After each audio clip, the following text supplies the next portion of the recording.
अस्सलाम वालेकुम व्यूअर्स, अगर आप लोगों की हड्डियां कमज़ोर है या अगर कोई ऐसा बंदा है कि जिसकी हड्डियां इतनी कमज़ोर है कि मामूली गिरने से भी उसकी हड्डी टूट जाती है, या अगर कोई ऐसा बंदा है जिसको लगता है कि मेरी हड्डी कमज़ोर है, तो उसके लिए ये एक गिफ्टेड वीडियो है।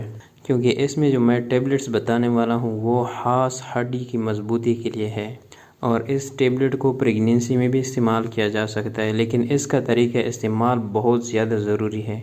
उस टेबलेट का नाम है ओस्टियोपोर वंस अ वीक, यानी OW का मतलब है वंस अ वीक। तो व्यूअर्स, इस टेबलेट को इस्तेमाल किस तरह करना है? इस टेबलेट को इस्तेमाल करने से पहले कम से कम आप लोगों ने 30 मिनट के अंदर न कुछ खाया हो, न कुछ पिया हो, न कोई दूसरी मेडिसिन इस्तेमाल की हो। अगर आप लोगों ने 30 मिनट के अंदर कोई मेडिसिन इस्तेमाल की हो या कुछ खाया हो या कुछ पिया हो, तो आप इस टेबलेट को कभी भी इस्तेमाल ना करें।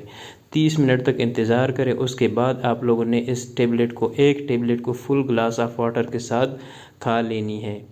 और खाने के बाद आप लोगों ने फ़ौरन लेटना भी नहीं है और ना बैठना है। 30 मिनट तक आप लोगों ने इंतज़ार करते रहना है। 30 मिनट के बाद आप लोग लेट सकते हैं और बैठ भी सकते हैं, लेकिन 30 मिनट के अंदर ना कभी लेटें और ना बैठें। बिल्कुल खड़े रहना है या चलते रहना है। तो व्यूअर्स, ये थी आज की वीडियो। उम्मीद करता हूँ आप लोगों को पसंद आई होगी। पसंद आई है तो वीडियो को लाइक करें, चैनल को सब्सक्राइब करना मत भूलें। तो मिलते हैं नेक्स्ट वीडियो में, तब तक के लिए अल्लाह हाफिज़।